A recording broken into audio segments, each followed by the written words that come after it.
Alright, everybody in YouTube land, this is the 26 Pig and my good friend, the Raven Effect.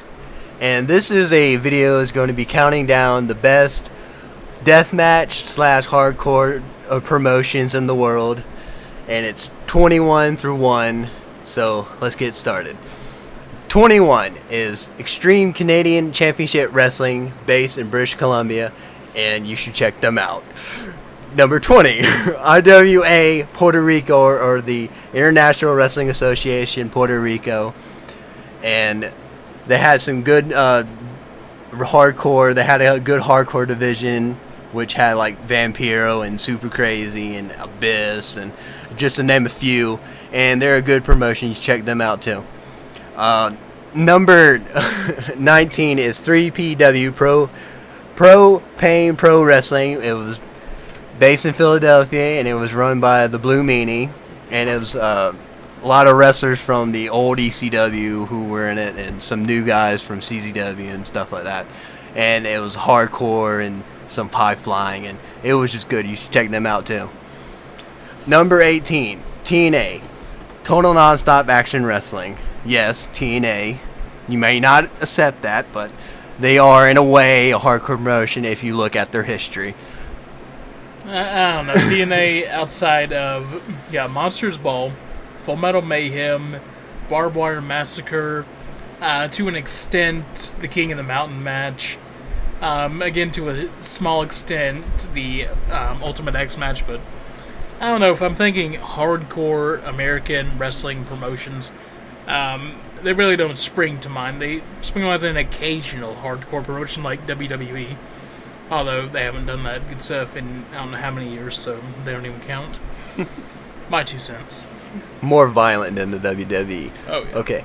Number 17, JCW, or Juggalo Championship Wrestling, or Juggalo Championship Wrestling. Run by the ICP, the Insane Clown Posse. Juggalo Championship or Championship Wrestling, it varies depending on what you see. I've got some of their old DVDs from like 99, and it says Championship Wrestling, but I think they changed it to Championship Wrestling for whatever reason. It's a pretty good promotion. Somewhat hardcore, not the best hardcore promotion in the world, but you'd watch it more so, one, if you're a fan of the ICP, and two, just more so as a entertainment thing. And the wrestling, it's good, but you watch it more for the like commentary from them, because they don't take it too seriously, and it's just entertaining. It's very funny. So oh, yeah. Check them out. Number 16, Mid-American Wrestling. This was based in Wisconsin. And they had a tournament called the Hardcore Cup every year. And it was based in deathmatch wrestling, and you should check them out. They're really good.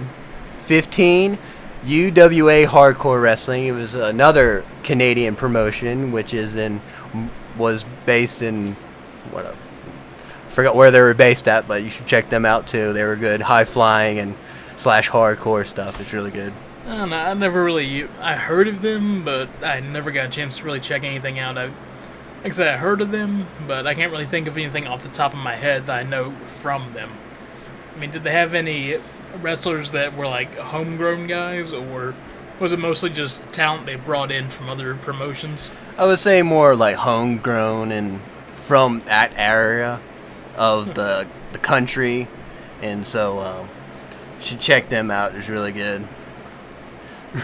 We're looking, and okay, moving on. Number 14, WXW, West Side Extreme Wrestling, based in Germany. WXW, pretty good promotion from what I've seen thus far. I haven't gotten a chance to watch a lot of their stuff. From what I've seen matches mainly with Thumbtack Jack. Some of the matches with Danny Havoc, some of his work with, I forget the guy's name. I think his last name was Seaman or something. Pretty good stuff. One of the better indie promotions from over in Europe. It's the only really good one or real notable one I can think of off the top of my head, but pretty good promotion, pretty interesting stuff they got going on there. Yeah, like he said, very good. They had a thing where their death match, they had their second one now. It's called Gore Fest.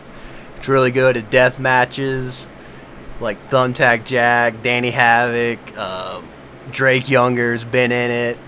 They've had 2 that I know of, but if you, it's a good promotion in Europe. You should check out. All right, number 13, Wrestling Society X.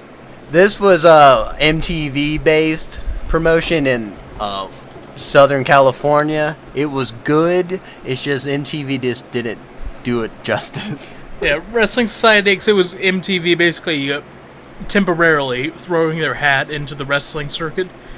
It was a good promotion. They had a lot of guys on there that people hadn't seen before from the independent circuit and from like XPW, ECW, and a bunch of other indie promotions and up-and-coming guys that you see now in like ROH and other promotions.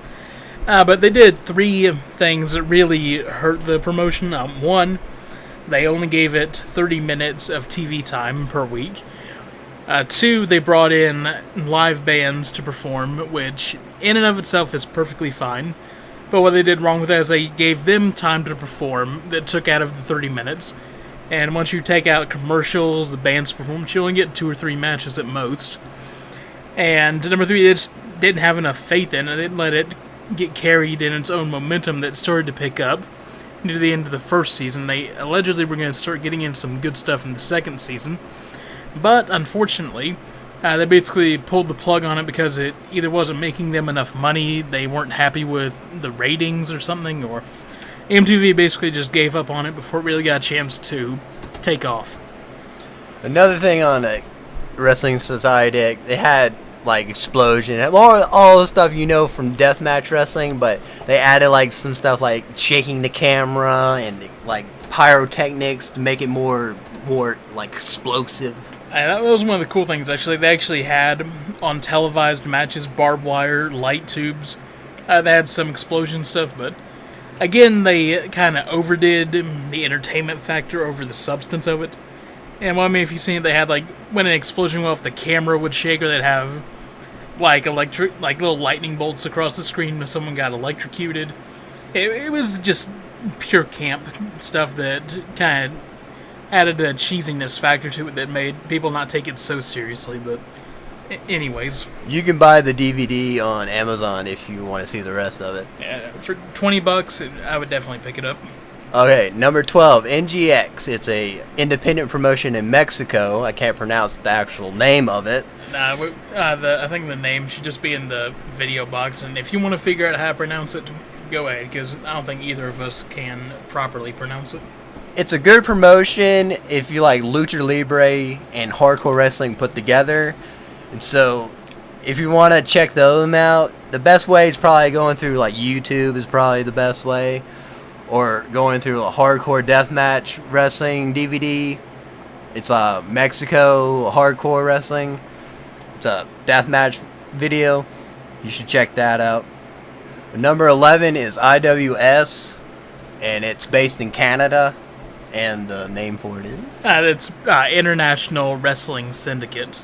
It's by Canadian wrestlers and is like deathmatch wrestling. But IWS, you probably know them if you watch CZW. Like they've been in CZW a little bit, but they mainly were in Tournament of Death 3, and it was like Green Phantom and the Arsenal, and I think. Is that one of the ninjas. Is that where Hellaware Assassin came from, or am I thinking of another promotion? I know I've seen him somewhere. I'm thinking another promotion. I don't know. So many names get mixed up. And this is 21 through 11, and we're going to be doing another video, which is 10 through 1. So we'll see you later.